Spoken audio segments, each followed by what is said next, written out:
Hello বন্ধুরা, চলে এসেছি আরও একটা ভিডিও নিয়ে। আর ভিডিওটা আমি সকালবেলায় শুরু করছি। তো সকালের টিফিন যেটা বানাবো তো সেটাই তোমাদের সাথে শেয়ার করছি। তো এদিকে দেখো ঝটপট আমি দুটো লঙ্কা কুচিয়ে নিয়েছি আর চারটে ছোটো ছোটো একদম পেঁয়াজ কুচিয়ে নিয়েছি। তো একটা বাটির মধ্যে, বেশি বড় না, মিডিয়াম আর কি। তো এর মধ্যে দিয়ে দিয়েছি প্রথমে চিনি, আর এখন মানে পরিমাণ মতো দিয়ে দিলাম লবণ। তো এটাকে একটু ভালো করে মেখে নেবো আগে। তো এটা করছি হলো গোলা রুটি, মানে সবথেকে পছন্দের আর ঝটপট রান্নাটাও হয়ে যায় আর কি। সত্যি কথা বলতে আমাদের বাড়িতে সবাই পছন্দ করে, আমি তো খুবই পছন্দ করি। আর এটা বানাচ্ছি বলতে সকালে কাকুর ওখানে কাজে যাব, তো নিয়ে যাব আর কি। আর ভাইদের জন্য বানাচ্ছি একেবারে, আমি তো একা খেতে পারি না, সবাইকে দিয়েই খাবো। তো এদিকে দেখো পরিমাণ মতো আটা নিলাম, আমি আটা দিয়েই করছি, ময়দা দিয়ে না আর কি।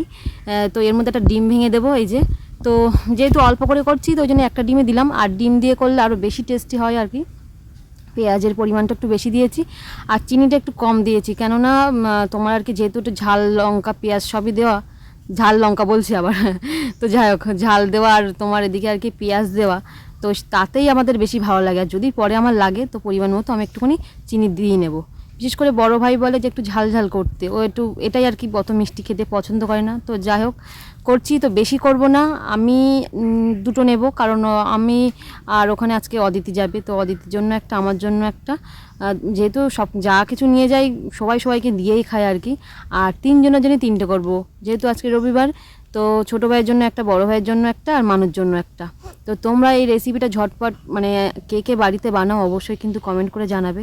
আমি সত্যি কথা বলতে ভীষণ পছন্দের একটা, ঝটপট বানানো হয়ে যায়। মানে রুটি করতে গেলে যেমন দেখে মানে আটা মাখতে হবে, বেলতে হবে, তারপরে রুটিটাকে মানে আর কি করে নিতে হবে, তাহলে অনেকটা সময় লাগে। তো সেক্ষেত্রে এটা একদম ঝটপটই তাড়াতাড়ি হয়। কিন্তু সবথেকে মজার বিষয় কী বলতো, এটা এই গোলাটার কাছে সব কিছু, এই গোলাটা যদি ঠিক থাকে না তো একেবারেই হয়ে যায় আর কি। আর গোলেটা যদি তোমার আর কি ঠিকমতো পাক না আসে, কিংবা দেখা যাচ্ছে বেশি ঝোল হয়ে যাচ্ছে কি গাঢ় হয়ে যাচ্ছে, তো তখন আর অতটা খেতে পছন্দ হয় না। তো যাই হোক দেখো আমার মাখা হয়ে গেছে।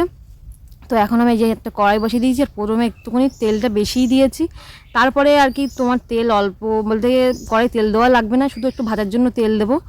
আর এদিকে তোমার আর কি প্রথম জিনিস কিছু করলে আমার ক্ষেত্রে অবশ্য একটু খারাপই হয়, হয় মোটা হয়ে যাবে, না হয় দেখা যাচ্ছে কেমন একটা দেখতে হবে। তো দেখো সেটাই প্রথমটাই তোমাদের সাথে শেয়ার করছি। তো প্রথমে যেহেতু অতটা তেল দিয়েছি তো একটু বেশি করেই দিয়ে দিলাম গোলাটা আর কি। তো ভালো করে এবার একদম চারিদিকে মানে ছড়িয়ে নেব আর কি সুন্দর করে। তো যে যতটুকু হয়েছে ততটুকু তারপরে চামচ দিয়ে আর কি করে নেব। প্রথমটা কিন্তু তোমাদের সাথে শেয়ার করা হয় না কোনো কিছু করতে গেলে, তো আমি শেয়ার করছি, কারণ প্রথম জিনিসটা আমার একদমই খারাপ হয়, যেটা সত্যি কথা আর কি। আর এদিকে দেখো এই যে প্রথমটা করে নিলাম, তো এবার ঝটপট দেখো সঙ্গে সঙ্গে উল্টিয়ে দিলাম। তো এপিঠটা হয়ে গেছে, এবার এপিঠটা একটুখানি ব্যাস হয়ে আসলে হালকা করে একটু অল্প করে তেল দেবো। তো এদিকে দেখো ওটা আমার হয়ে গেছে, ওটা তুলে নিয়েছি। এবার দেখো কড়াইতে কিন্তু আমি তেল দিইনি, তোমার একদম মানে খালি কড়াইতেই আমি এটা ঘুরিয়ে নেব। তারপরে এটা যখন হয়ে আসবে অল্প অল্প করে পরিমাণে তেল দেবো আর কি। তো এই দেখো একটু চারিদিকে খেলিয়ে নিলাম আর কি।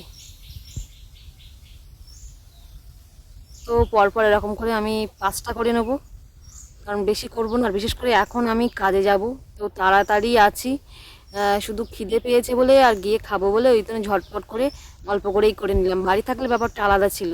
এই দেখে দেখো এই যে এটা একটু বড় করে করছি, কারণ বড় ভাই বলছে আমারটা একটু বড় করে করবি, ও মানে তেঁতুলের আচার দিয়ে খাবে আর কি।